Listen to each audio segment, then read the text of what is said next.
Shall we have a stream? Let's have a stream. Nice. Oh dear, my stream thing seems to be red. I wonder if that means my stream's going to be naff. I think we're live anyway. Yes, I think we might be. I hope we are, because honestly this would be quite irritating. I've had some internet problems as of late, and I thought I'd start by talking about this.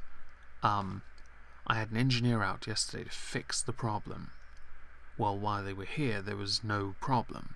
But the moment they left, there was a problem. That was nice. In fact, the internet crashed 3 times since then, and they still have yet to be able to diagnose the problem, and I already see my stream is buffering. That is irritating.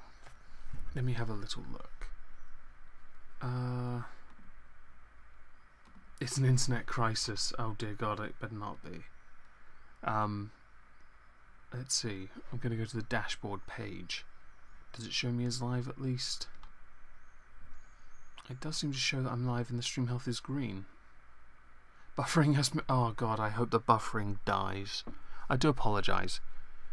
As stated, my internet is being fucking cancer.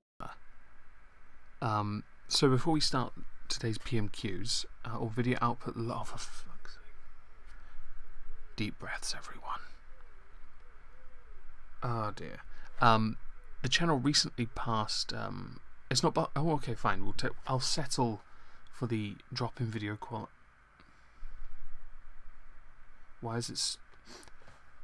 I'm only 1 minute 30 in and already I'm triggered.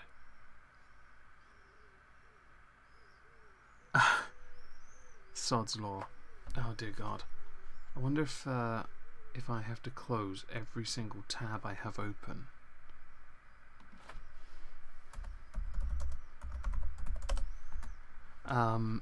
Right. I might have to... Oh no, I can't close them though. Oh dear.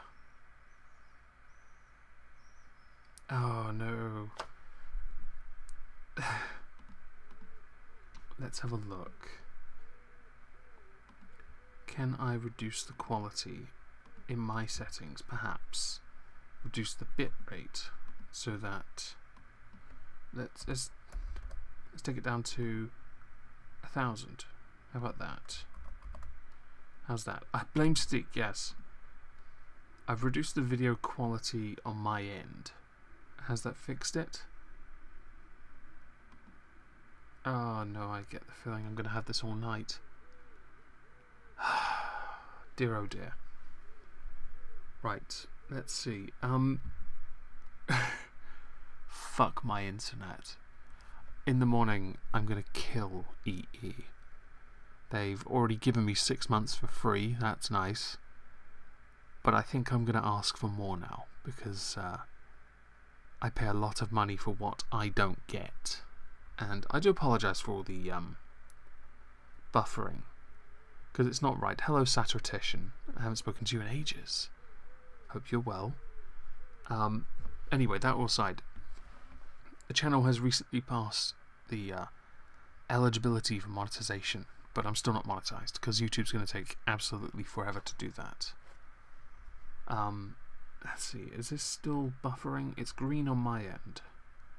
So perhaps it's working. Fantastic, Stargazer. Thank you. There was another announcement. Nope, that was it actually. You know what? Let's just say EE suck ass, and this channel might get monetized soon.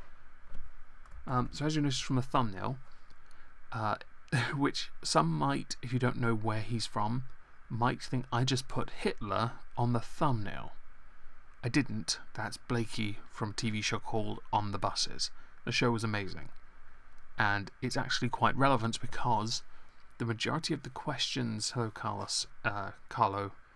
The majority of the questions asked are about the bus services in the United Kingdom, which is amazing. Because for the last, however many months I've been doing this, the subject matter has predominantly been NHS, Brexit, and various crises, yeah, involving what funding needs to be added to what service that hasn't yet to be transport. Oh, and of course, the smattering of what did Donald Trump tweet? That nonsense. So this is quite good. Bus wankers. Yes. Anyway, let us begin. Order. Questions to the Prime Minister. Tommy Shepherd. The Prime Minister. Thank you, Mr. Speaker. Mr. Speaker, I'm sure the whole House will wish to join me in offering our heartfelt condolences. 20 years since the NHS was founded. And finally, Mr. Speaker, the country witnessed a very rare and welcome event last night.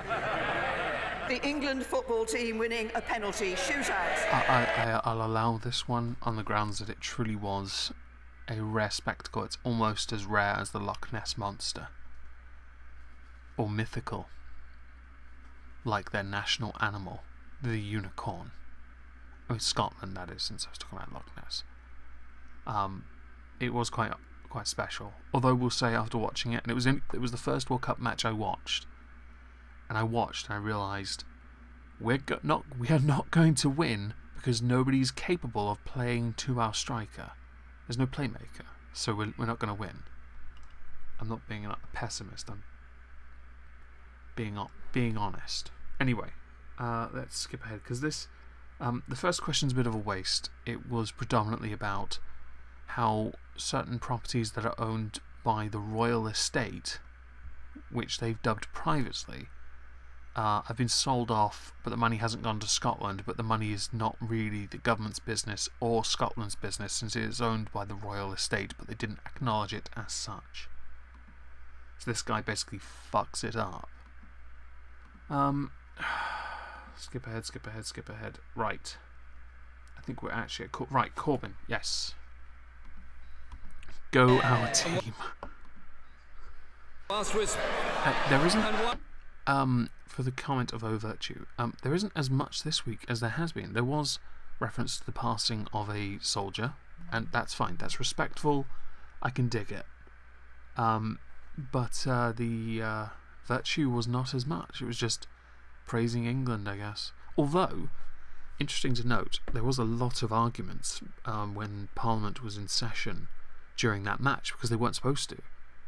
But the SNP forced a bunch of votes to happen that didn't have to happen, so that the politicians who wanted to watch that had to vote on things that they didn't need to vote on. They had to be there to do it, so they missed a lot of the match, which I think is quite funny and petty. Unsurprising. Did Scotland even qualify this time?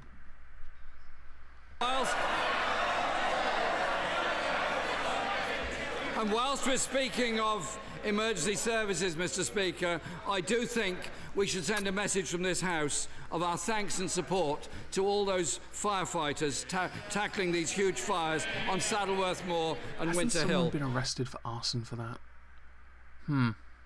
Maybe we should just throw them in and add them to the fire. I'll let you all decide on that one. And of course I congratulate the England team on a fantastic performance last night. Wish them well on Saturday in the match against Sweden. They're going to lose. Sweden at divers. I watched 2 matches. And Sweden were on just before England. Sweden at divers. It actually annoyed me to the point where I tweeted about it. Mr. Speaker, with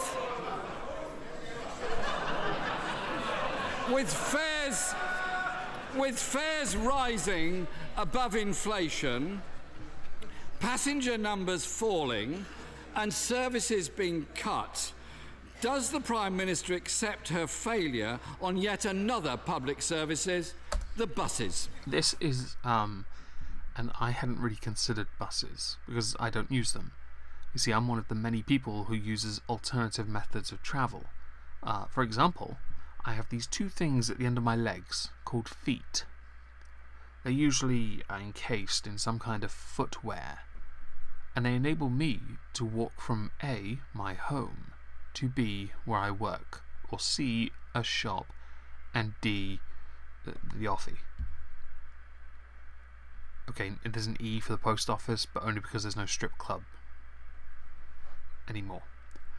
In any case, the idea that the fact that people are using public transport less can be attributed to other factors. For example, in London, there was a huge push during the time of Boris Johnson for what were dubbed the Boris bikes.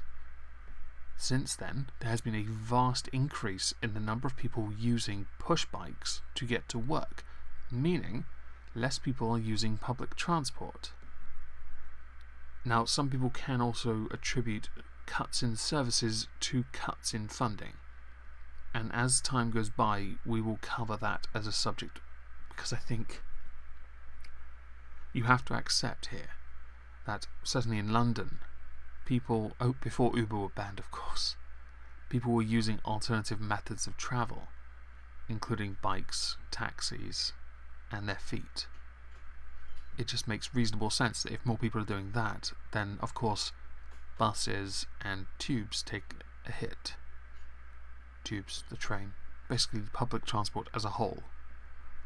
Another argument people bring forward is that we should renationalise rail and the buses.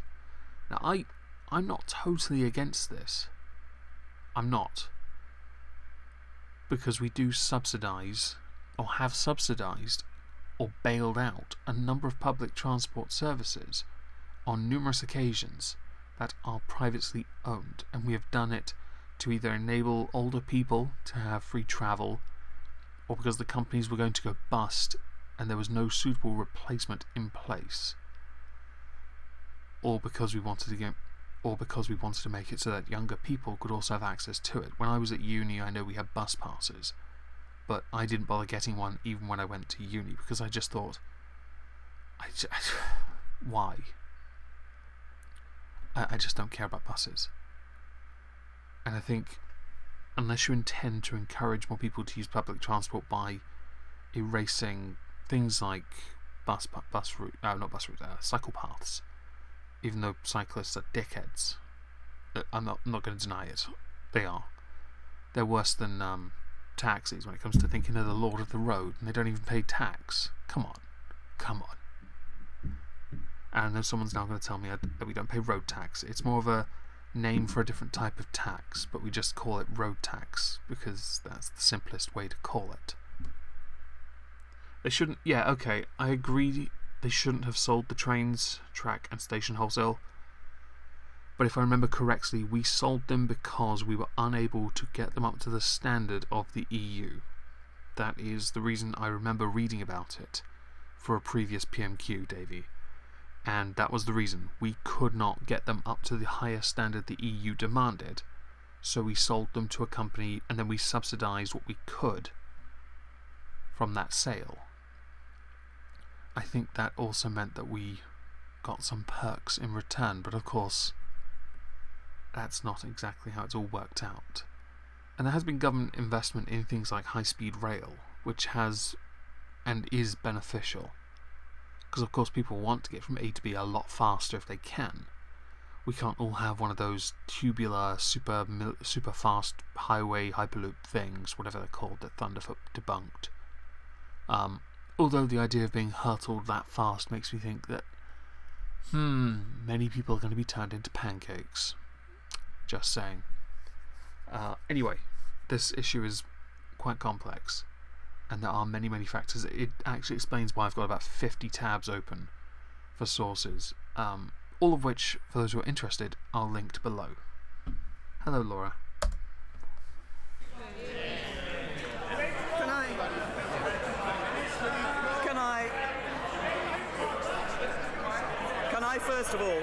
Can I first of all say to the Right Honourable Gentleman that I absolutely agree with him, and I'm sure all members of this House, that our thanks should go to the firefighters and the troops who have been struggling to deal with these terrible fires that we have seen on the moorlands in the north of Britain.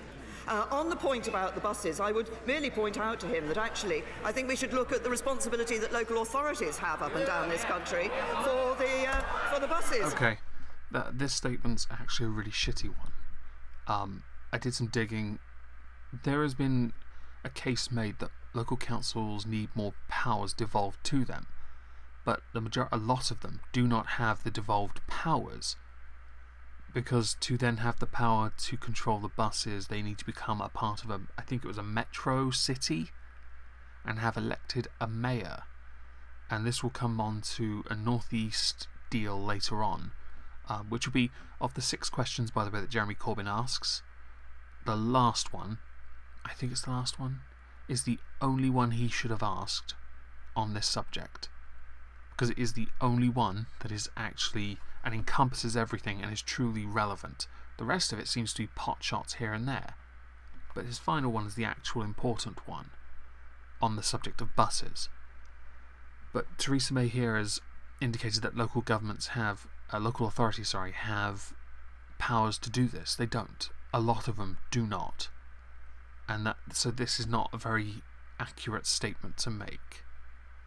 But I do support devolving powers to other local councils and authorities on the grounds that if it is then up to them, then they can then raise the money however which way they want to, really, if they need to continue funding bus services or improving them.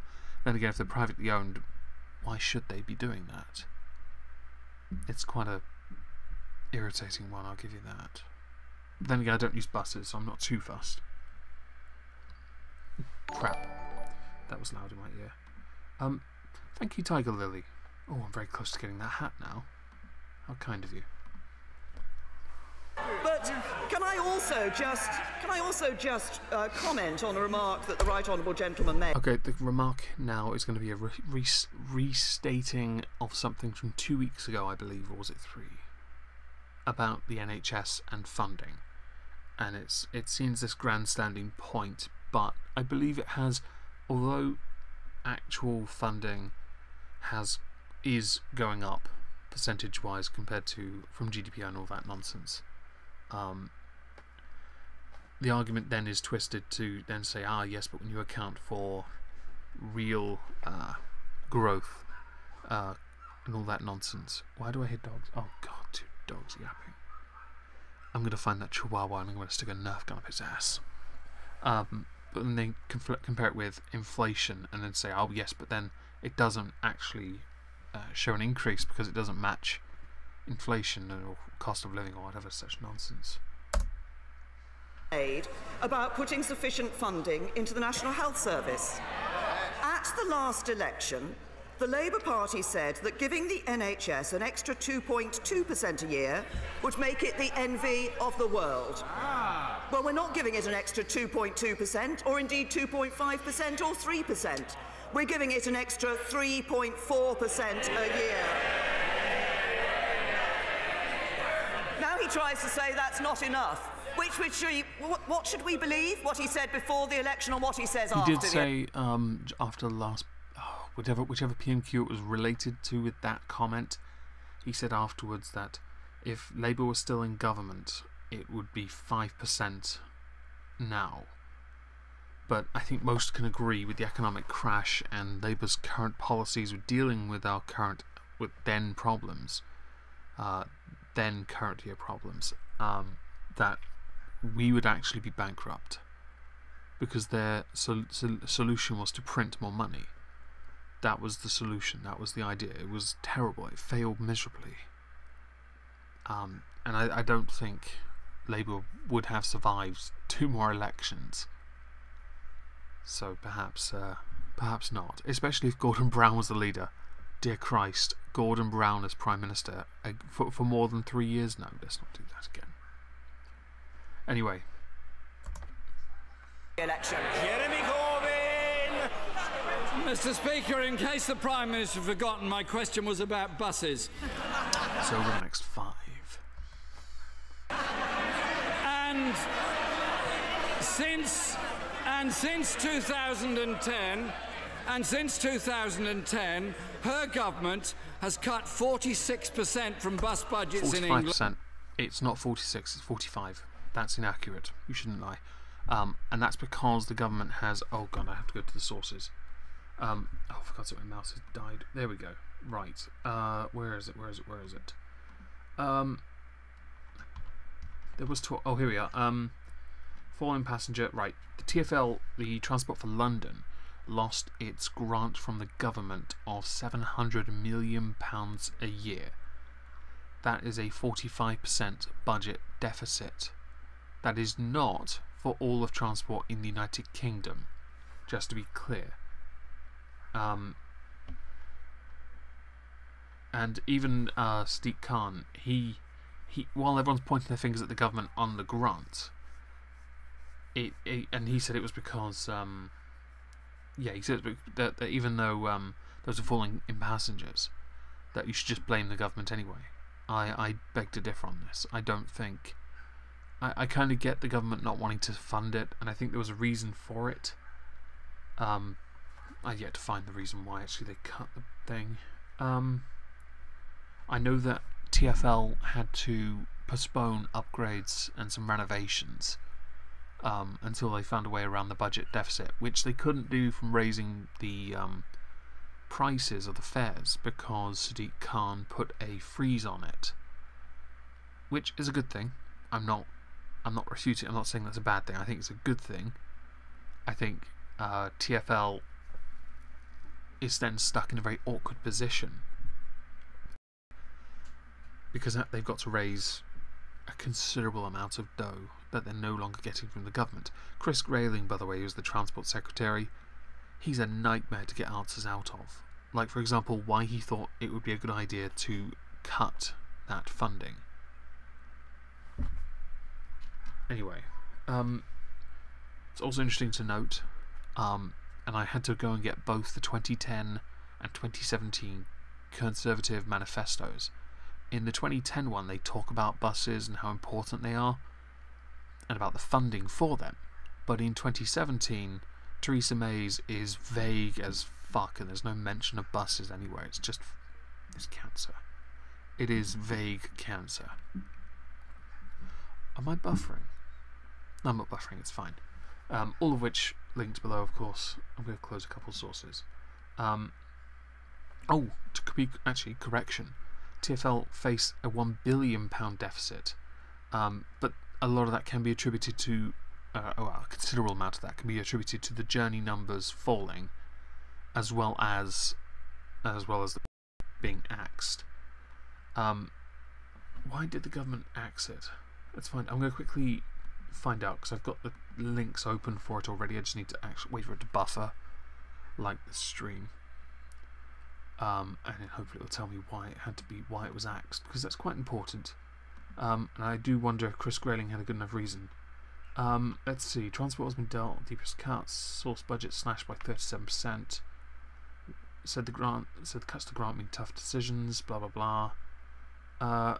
George Osborne said that transport cuts will be offset by money earmarked for infrastructure funding, up 50% from the last Parliament to £61 billion over the next 6 years.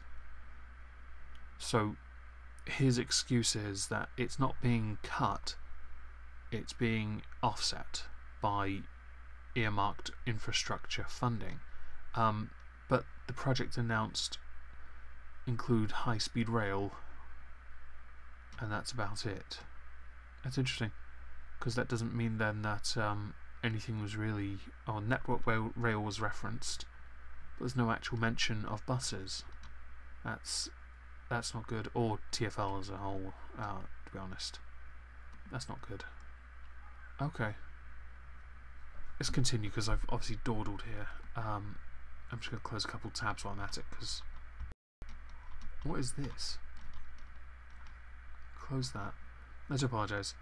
Oh, yes, Theresa May blaming councils. Right. Let's carry on. Passenger numbers are falling, and amongst elderly and disabled, it's fallen by 10%. Her government belatedly committed to keeping the free bus pass, but a bus pass isn't much use if there isn't a bus. I get the argument about there not being a bus. I know in my area they keep the buses running pretty much only because of the older people, because there isn't much use of it for the younger people who walk or get taxis or use their bikes. There are cycle paths going to and from where I live around Dover. It just seems redundant. But at the same time, are bus companies, other than being financially incentivised by the government, if they're not, then obviously they shouldn't keep the line open if it's only for one passenger. But even if they're being financially incentivised by the government, should they keep buses on a frequent basis going around the same area when there aren't any, or there are very few passengers? It's a bit of a It's almost as if at that point you have to take a business has to make a business decision on whether or not it is feasible, with the cost of running a company like that anyway. I've just rambled for no reason. Do apologise. So does what was that comment? It's the UK, our internet is shit, but what do you expect? We are an undemocratic country. I'll be honest. I don't support demoraxy. I'm sorry. I do support democracy though. And as far as the internet being shit, it's not shit everywhere. It depends on which company you're with and who controls the lines in that region. The E and BT control them around here, meaning that even if I pay for fibre optic, I'm really getting copper. Prime Minister think it's fair that bus fares have risen by 13% more than inflation since 2010? That's also an inaccuracy, because they've gone up for younger people, and they've gone up, I think it was 4%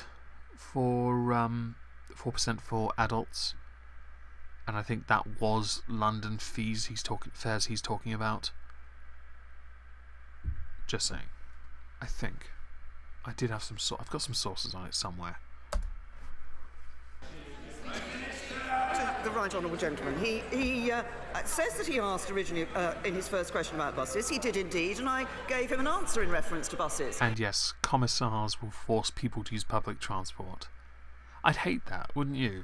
You just want to walk to town to go and get some stuff, and your las pistols put to your temple, and you're told to get on the bus, pay the fare, show them your Oyster card or whatever the travel card is for buses. Still do Oyster cards? I don't know. Yeah, but what he cannot do is simply stand up and make assertions about what the government is She doing. said assertion. And no, we have not had Corbyn say that magical 6-letter word, but he will say it on his 6th question. I promise you this. It's happening. Without expecting those to be challenged, which is exactly what I did on his funding for the National Health Service. What we have seen across the country, and it was right that we made that commitment in relation to bus passes, what we have seen across the country is that we are seeing that as people's working habits are changing, that we are seeing people less usage That's of actually a good point. With people's work habits, whether they be 0-hour contracts, are people on uncertain employment situations going to spend money using public transport when they're low income? And even then, low income people aren't going to pay for public transport because they want to save what they can, and that all depends on cost of living in region. And it is quite complex because people talk about cost of living and then they blanket term it for the entire country, but there's a lot more to it. I'm going to close these tabs. This is stupid. Where is it? I've got so many stupid tabs open. There was one relevant. Oh, here we go. Cost of living in the UK. So, for example, in London, a one-bedroom flat in the city centre, just the rent alone, averages at £1,600. In Manchester, the same flat would cost £700. Where I live, the same flat would cost £400. And if you go to Scotland, it will cost you a Snickers. And then you got to transportation. London, monthly pass, £132. Manchester, £51. Where I live, probably the same as Scotland's rent. But then you got living expenses. London's average for a single person per month, £756. Manchester, £596. Where I live, it's about living expenses excluding rent would be about about 500. If you account for other bills people have, 500 seems to be quite reasonable. And then you've got the average salaries, which are quite vast. I mean, to the point where when you see them, it's linked below, by the way, with the transferwise.com blog. You got to think, if you're a cashier in London, you're earning 15 grand a year. You're not living in London. You're commuting. There's no way you are living in London. And yes, Davey, 1,600 a month on rent. That's probably for the equivalent of a 6x4 shed, which, no lie, if you Google it, somebody did try and have that so someone could rent out a 6x4 shed in the middle of someone's living room in London as a, I think they tried to rent it out as a room, I think, which was quite bad. Anyway. Buses around the country, but this is something that we work with local authorities on. Yes, when you're trying to devolve administrative powers to local councils by creating metros. Metro City is then that idea of linking three councils together to then have it so that a mayor would be elected and that person then would oversee those councils, so that then they could control the buses. In my area, I don't think that could work, because I live in a coastal town. I'm not sure how you could link them together. It's possible, I guess. Could link up with Sandwich. That'd be good. There are many responsibilities that local authorities have in relation to buses, and I suggest that he ask some of those local authorities. I live, sad tradition, my bedroom's a box room. I don't know if I have the space for you. Can you fit on a shelf? Also, I do want to move out, but I don't earn enough money yet. Give it time. Although if I did get a place, I'd get a 2-bedroom place, I'd gladly share with you, mate. Authorities what they're doing about the buses in their own area.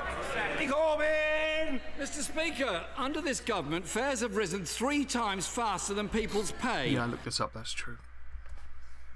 Bus users are often people on lower income. Well, that's not entirely true. A vast amount of them are students with bus passes, which are, for the most part, also subsidised were subsidised by governments, because that wasn't quite enough to account for their usage, which is quite heavy for certain city-based universities. Older people, of course, who get their bus passes for free, so that's also subsidised. And sometimes young people, I guess it depends. It's a case of it depends on in which region. Whose wages are lower than they were 10 years ago in real terms, and have suffered real terms argument kind of bugs me, because if we argue from what wages were like 10 years ago, and yeah, benefit freeze right there. The benefit freeze isn't what he it isn't entirely the way he's perceiving it. You see, 10 years ago there was no benefits cap, to the point where some families were able to make vastly a huge sum of money more than a hard-working family, which makes it seem as it's unfair. That is unfair. No person should be able to get through life just by getting everything from the government. And we know it didn't work, because the welfare budget was phenomenal back then. And it wasn't even a budget. It was basically, we'll throw money, and however much they pick up, they can keep. People were able to have big houses and live there without having to do anything. And when there are circumstances, yes, of course, there are certain people, certain conditions, circumstances that mean they cannot work or are unable to get work. I understand it, but you shouldn't be able to live better on benefits than someone who works hard. And that's a callous thing to say. Maybe early on Twitter I got called a conservative, and saying that out loud, I do sound a bit conservative, don't I?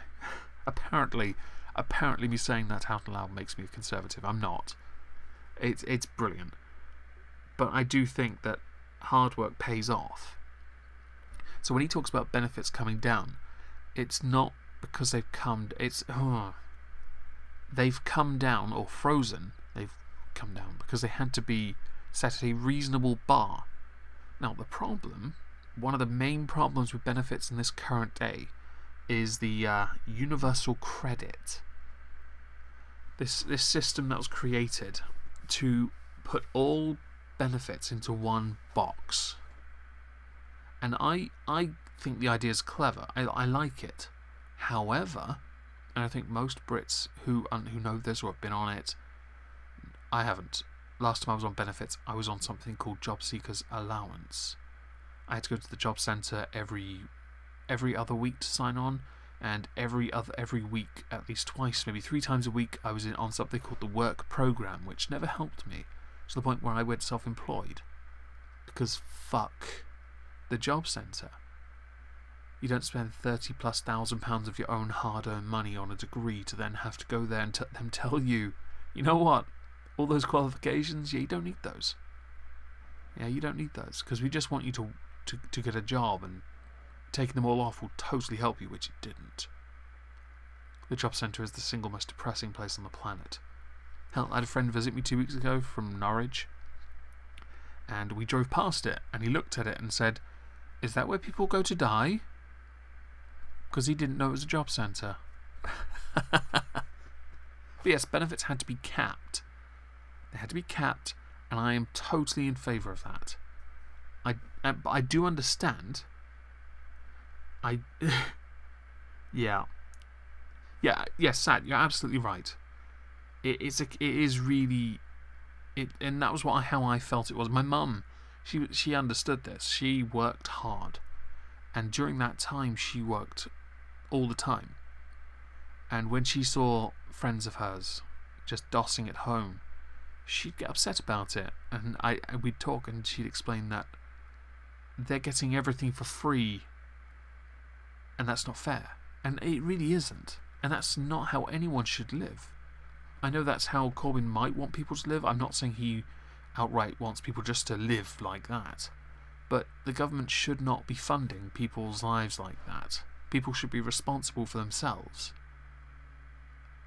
with a little help from the government if and when needed. Or as and when needed. If and when? As and when? If as when needed. And I say that because I have of course been on Job Seekers Allowance in the past. I needed the help. So it was much appreciated. Even if I was living on £5 a week because of, well, cost of living really.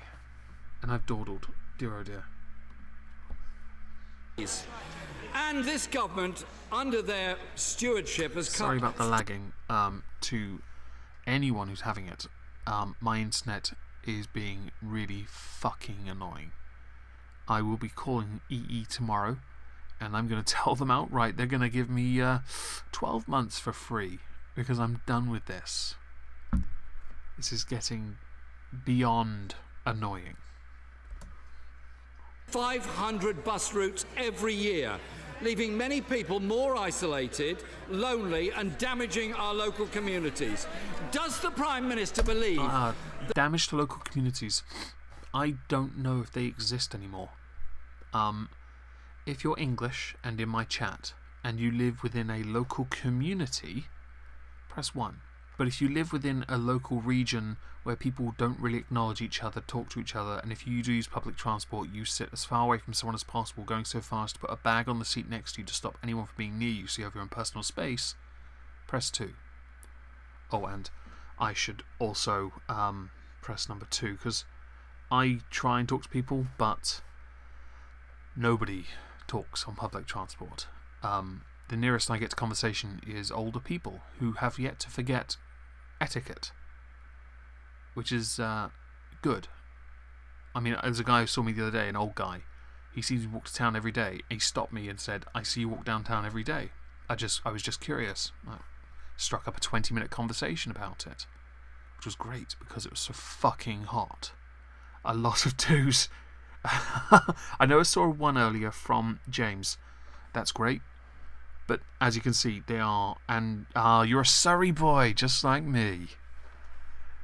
I don't want to dox you, James, but What part of Surrey are you from? Because I came from Reigate. That bus services are a public responsibility or just something you leave to the market? That's a pot shot at privatisation. It's fine. Can I say to the right honourable gentleman, and I made the point on 2 occasions about the responsibilities that others have in relation to buses. So he might, for example, look at what the Mayor of London, who I last looked at was a Labour politician, is doing in relation to buses in London. Firstly, Surrey Heath, nice. Second, okay, so with Sadiq Khan, he's actually done quite a lot, and I've got the sources open. Where is it? Stupid. Oh yeah. First of all, and this is important, of course, he banned junk food ads on tubes to tackle childhood obesity. Well, if you want to tackle childhood obesity, why don't you instead ban children from being on them? Maybe have them go on the cycle path instead. I know I'm being facetious, but it's fine. Second, he was involved in a fair pay deal for bus drivers in London. I think he also injected 6 million. He spent £6 million for toilets for London bus drivers. So I mean, he's been pretty productive, you know. He has a transport strategy. I'm not totally against it. There are 3 points to it, I think. What was it? Good public transport experience. Create new bus priority corridors in central London. That was one of them. But also dealing with cycle paths around Canary Wharf. But yeah, he's been a busy man, investing in toilets. But he did also put the ban on the fare increase. Just saying. That could be considered good and bad. It's good because obviously you don't want to pay more, but bad also because the company who runs the lines need the money. But at the same time, it's mostly good, of course. But he talks also about the impact of fares on low-income people. It is important that we consider the situation of people who are on low incomes. That's why it is this government that introduced the national living wage and has increased the national living wage. That is why it is this government that has taken... That's not such a big boast when you consider cost of living in region. It really does depend on the region, though. 4 million people out of paying income tax altogether. I'm actually quite grateful for that one because I don't pay tax yet. I'm self-employed as well, so, you know, if I fuck up my taxes, I get fined pretty heavy for it, even though I don't pay any at the moment. Oh, Woking to... Nice. Okay. No, I gotcha. That is helping people on low incomes in this country. Jeremy Corbyn! Mr. Speaker, when Sadiq Khan ran for Mayor of London, he promised to freeze bus fares, and you know what he's done? Frozen bus fares. £6 million on toilets for those drivers. He also got involved in the fair pay deal, so as I stated earlier, so that is a good thing. If she's concerned...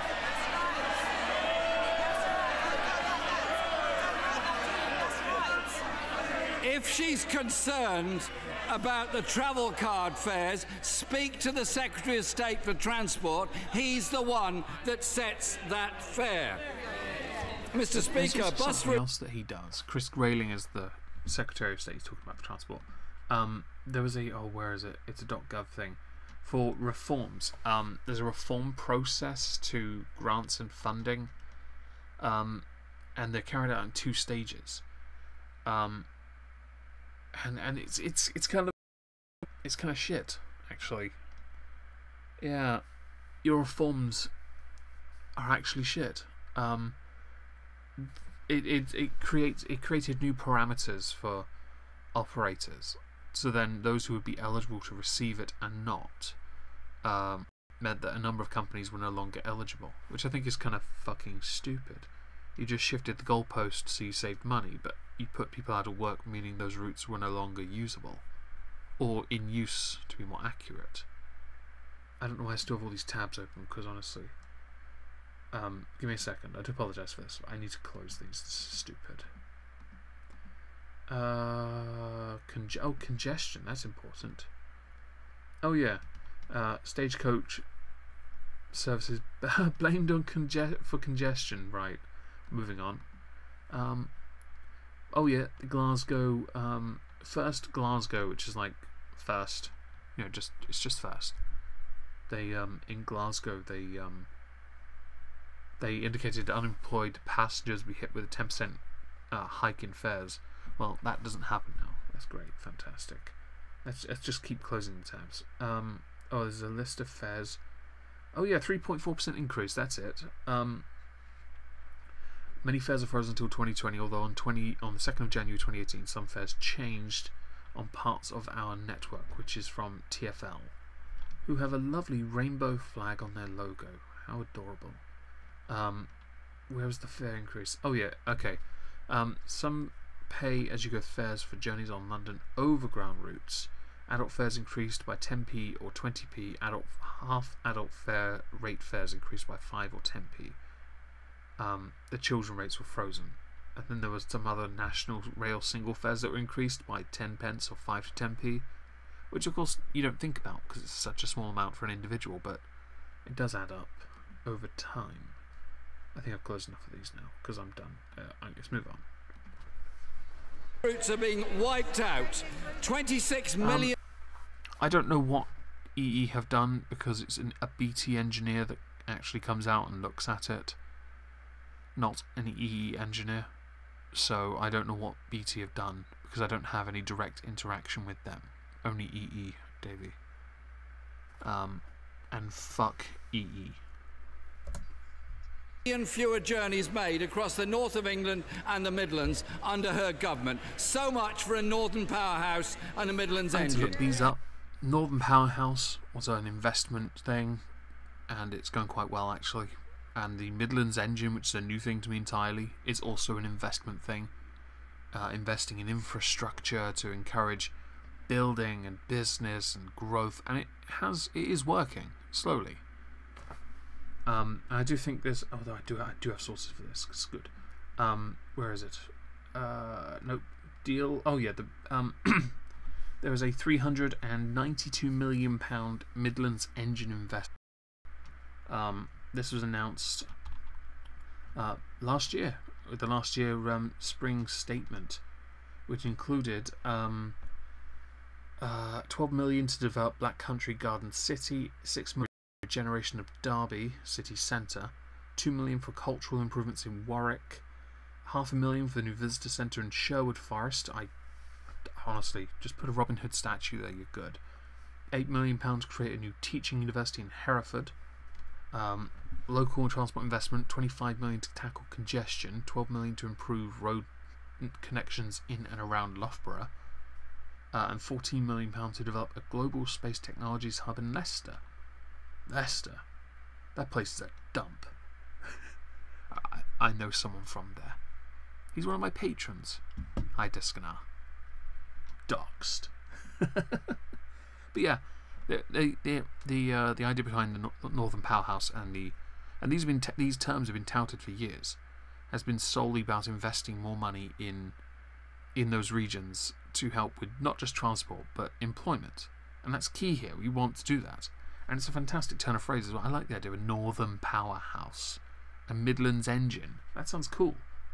Do you know what we get in the South? Fuck all. We don't get a nickname. We're just the posh twats. Yep. Let's continue. Can we be clear? Does the Prime Minister think that deregulation of the bus industry, putting profit before... I'm really sorry, IR, about the choppy parts. I really am. And if anyone does, if you do want to, obviously it's annoying, I do apologise. I can't fix it on my end until I speak to EE tomorrow. And I can't redo the stream tomorrow either, because chances are Sinatra will want me on Ghost Poo. Passengers has been a success or a failure? Can I say to the Right Honourable Gentleman, he talks about what the Mayor of London has done. What have we seen on the number of people using buses in London? It's gone down under the current... He blames the government for because of the grants being taken away. I don't think that's entirely the case. I think people are moving towards cycling. There is a monstrous increase in cyclists around London. And I get the feeling that as time goes by, I think public transport is going to take a knock. I do think it's going to become a diminished service. It does, of course, depend on area of, for example, London, because London isn't the same across the entire concrete city. It is culturally quite different, depending on region. Mayor. But if he wants to talk about what mayors are doing, I'm very happy to talk about what Andy Street, the Conservative... If you say that again, Laura, I will time you out. We'll have less of that heresy, you northern swine. Nicholas has done. He's extended free bus fares to apprentices and students. Jeremy Corbyn! Ooh, that pissing contest, though. Speaker, it'll be a Labour government that saves the bus industry. For fuck's sake. A Labour government that will save the bus industry. Right. A socialist will be in power and he will save an industry. Let me guess. He'll seize it and control it by unironically borrowing money, because he's a socialist, this makes no sense, to then get back a public service that he then has to borrow even more money to then invest in it. I always thought those kind of words were kind of contradictory when associated with a socialist. Labour government that gives free fares to under 26-year-olds. Which actually, that's a good point, Sat. London is an absolute mess when it comes to Greater London, City of London, and yeah, police force separation is an absolute mess. Speaker, the truth is, since deregulation, fares have risen faster than inflation, ridership has fallen, and these private bus monopolies have made a profit since 2010. Am I right? 2010 of £3.3 billion. That's what the Tories give you in public transport. The government has given Metro mayors the powers to franchise and regulate to secure better services. Why won't the government extend that power to all local authorities? This question, I totally agree. I actually think is a good question. Why not devolve this and without having to then create Met cities, which is going to come now to the answer Theresa May gives in reference to what was supposedly, according to Laura, where Northerners are just better. Well, if that's the case, yeah, this part's about to blow your mind. Or just debunk you. I don't know. I think anything above where I live is a shithole. So. Well, the whole country's a shithole, to be honest. But at least where I live, I have bongos. Yeah. To the right honourable gentleman that of course the local authorities do have some responsibilities and capabilities in relation to subsidising bus routes and fares, and yes, we have given those powers to the Metro mayors. But can I also say to the right honourable gentleman, he talked a little earlier about referenced what was happening in the Northern Powerhouse and the Midlands Engine. I'll tell him what's happening in the Northern Powerhouse and the Midlands Engine. More investment in our public transport, more investment in our roads, more investment in the infrastructure that brings jobs to people in the north and people. A number of ANCAPs getting pissed off when they heard investment in roads. Across the Midlands. Jeremy Corbyn! It's a shame she didn't this mention the northern bit yet. It might be at the end of this next question then. This government is so shy of giving powers to local authorities and instead more interested in cutting their resources. But Mr. Speaker, under this government, bus services are in crisis. I need to Fares get are the sound increasing. pad thing open at some point and just get some like ding ding ding ding ding ding ding whenever he says crisis, because let's face it, that's the only reason we're here. We want to know what is in crisis, and it's the buses now. I'm not saying it isn't in some form of crisis depending on the parameters he sets. I'm just saying that literally everything is in crisis because it needs more money, and I think it's fantastically funny when he says crisis. He says it so often now it's almost a cliche, and I think somebody, was it Prospero, right at the start of the stream, in the chat wrote, I think was it you, Prospero? Should we have a crisis? Let's have a I can't do the voice. Let's have a crisis.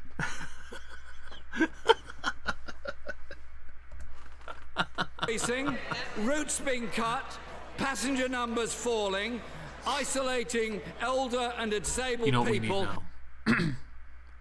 That's right, everyone. Only one man can save us now. It's Captain Planet.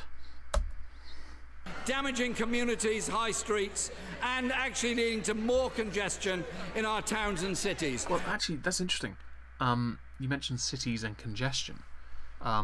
Let's go with London for a second, and we'll go with the inner city area of London, because congestion is pretty bad there. But you cannot rectify it because of how the city layout is. Let's not forget here, London's roads were never designed for cars.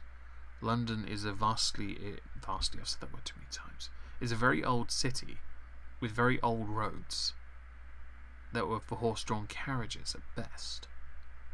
So now with the increase in population and the roads having not been adapted to that because the old buildings stayed with it, congestion is always going to be a problem. And this is also a problem that will continue in any other city that has that similar problem. So congestion is a difficult question, or difficult thing to argue about, or to deal with, or to address entirely, because of region. It is means assessed. It should be as such treated that way. And what did Laura say here? Tell you what, buses here are better than a lot of countries. That is true. Our buses. We also have a new. Oh, it's a new policy. I wish I kept it open, because it was a policy on clean air funding for buses, and that is good. That's fantastic. I totally support that. I know it is this government's position to remove, is it diesel fuel cars by 2040, or is it all combustion engines by then? I'll quickly have a look. UK, not ULK, UK government ban on cars, because that'll bring it up. Oh, here we go. Ban new petrol and diesel cars in 2040, with a think tank suggesting it for 2030. Yes. And thank you again, Tiger Lily. I guess I'm getting that hat now. Maybe I'll increase the goal to get 2, because I'm selfish. Although it's so hot right now, I won't be wearing that for months. But yeah, it's an issue. People spending more time travelling to work or school. It's bad for our climate change commitments, bad for our air quality. So will invoices for extra car. Shit. Oh, actually, for anyone who's interested about Article 11 and Article 13, some shit's going down right now. All day today, it's been fantastic. Tiger Lily, who donated in this stream, in fact, she mentioned it to me, and I did some digging. Oh, it's getting good. Some progress is being made, and I like it. I'm enjoying this. Prime Minister at last recognise the crucial importance of often the only mode of transport available for many people, and end the cuts to bus budgets and give councils the power to ensure everyone gets a regulated bus service wherever they live. This question, and this question alone, should have been the only question he asked on this subject. Now I get and I get this. When you are asking, you have a number of questions, and you want to make sure the person opposite has exhausted some options already, so that then you can ask that one question. I think this should have been the first question, and I think if she had answered it sufficiently, he should have gotten up and asked the same question again, and stated that she had not given an adequate answer, so asking again and again and again and again, to the point where I would then encourage him to make every member of his party who had a question ask the same question and keep on doing it. Because I've seen it happen to David Cameron. Someone's asked him, or he's asked the same question back, or he's been asked the same question multiple times. You can see they're about to rage quit. And Theresa May is fickle. She will break.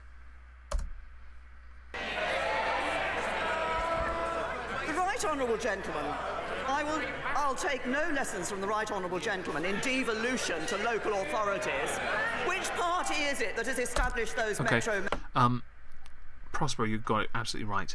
The copyright issue will go to full debate, not some... Yeah, this is the thing with the EU. Everything should be transparent with us, so we know what's happening. But it isn't. And because of that, when this happens, there's push. And that's not how a democracy goes. I know someone earlier stated this country's not a democracy. But what do you see right now? You see it. We get to see how they operate. And they get held to account in Parliament every day. I know that some will say it's something else because we have a queen. It's... Oh, I can't remember the turn of phrase. Grim Jim used it once and I phased out. But when they talk about publishing white papers, when they talk about publishing stuff, we do eventually get our hand... We can see it. We can then scrutinise it. Obviously it's for MPs, but we do get to see some of it. And that's key here. We don't see shit with the EU. If you want to function as a government, EU, you might want to start, acting like one maybe, and not pretending to be one, and then hide everything from people, because that's not how you do things. Transparency is key.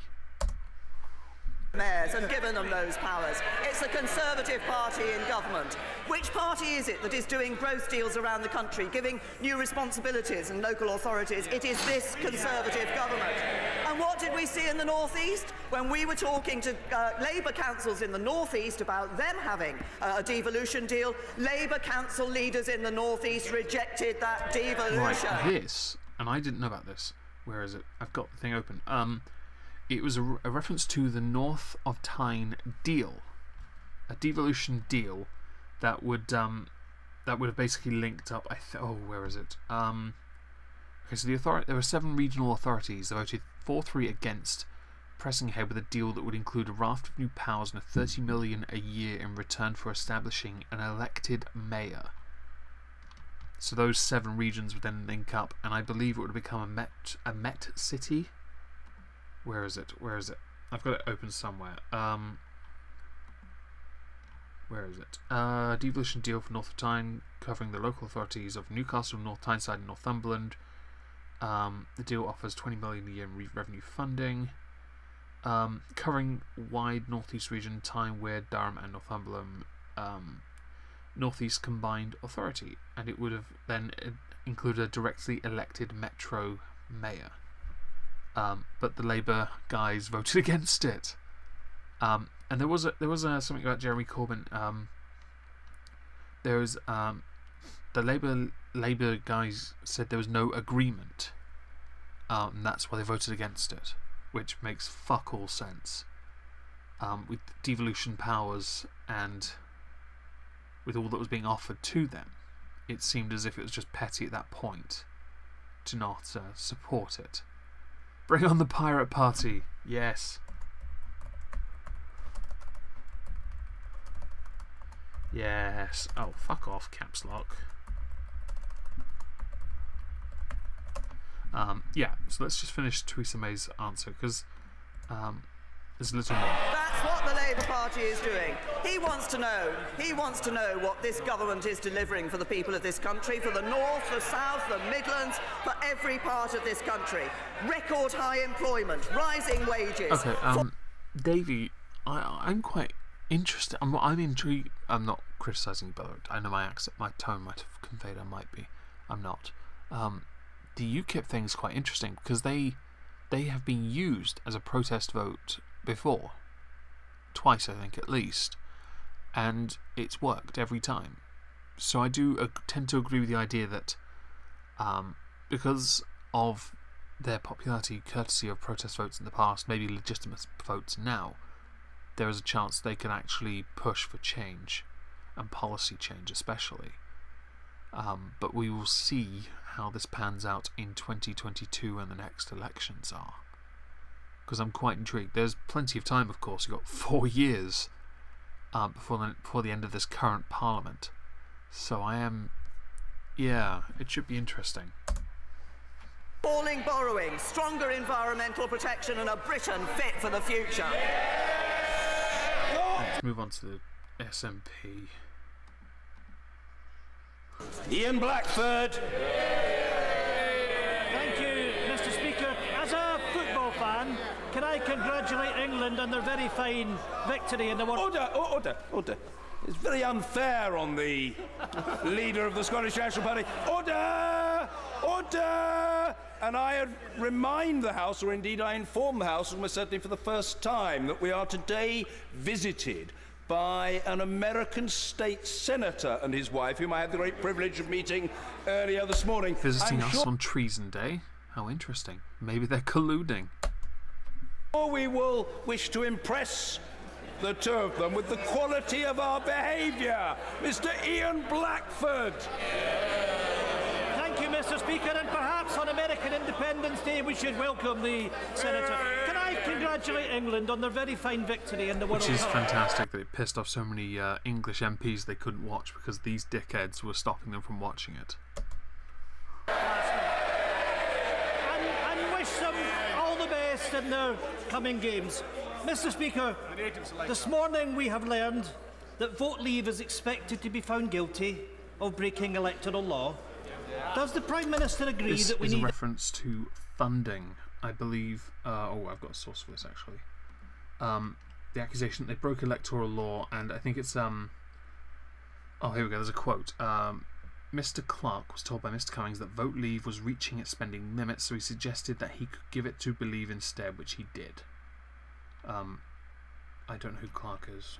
Who the fuck is Clark? Let's have a look. Elliot Clark. Where are you, Clark? I will find you. Anthony. Donors. Anthony Clark. Right. And a correspondence between him and Mr. Cummings about passing a donation on to Believe. There was a common plan, therefore the law was broken. Basically collusion. Ooh. That is pretty dark shit. Although I would point out, and I have googled this, the Electoral Commission has yet to actually publicly release it. If you Google it yourself, you'll see it. There's nothing released yet, so we have to wait on this. I think we'll see a massive vote for UKIP next election. Everyone was surprised the UK turning purple. Yeah, my area actually, where I live, there are a lot of people that had UKIP signs in their windows. UKIP is quite popular where I live. It's not a party I vote for, but I don't generally vote very often anyway, because I'm too lazy. Absolute transparency in elections, and that people must be held accountable. Well, can I say to the Right Honourable Gentleman, firstly, can I thank the Right Honourable Gentleman for the congratulations and best wishes that he's given to the England team. On the issue that he refers to, I'm not going to comment on, and I'm sure honourable members will understand, I'm not going to comment on what appears to be a leaked report which the government has not seen. No one's seen the Electoral Commission, in relation to the Vote Leave matter, has said that it will consider representations it's received and will publish a thorough and detailed closing report in order to provide a balanced account, and will of course consider that report when the government receives it, and will also consider any recommendations arising from it when it's released. Right. Next part, he basically talks about donations and how, you know, some donate and we don't know how much they're donating and stuff like that. Party funding. My general rule of how I think about this is, I think there should be certain rules about how much people can donate to parties, because we know parties have people that donate to them vast sums of money, and they get peerages because of it. They buy their peerage. I'm not in favour of this shit. So now we're going to move on. Let's get the final question out of the way. Where is she? There she is. Right. This question was the next one asked, but after Ian Blackford, the woman in the yellow, who I don't think you can see. And this question, I didn't expect it. And you'll understand why when she speaks.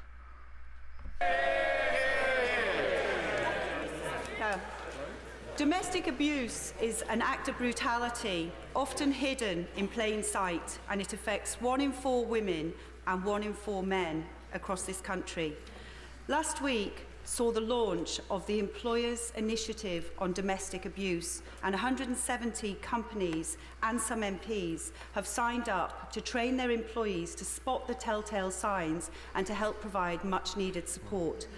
Could I ask the Prime Minister to support this initiative and also to encourage more MPs and businesses across the country to sign up?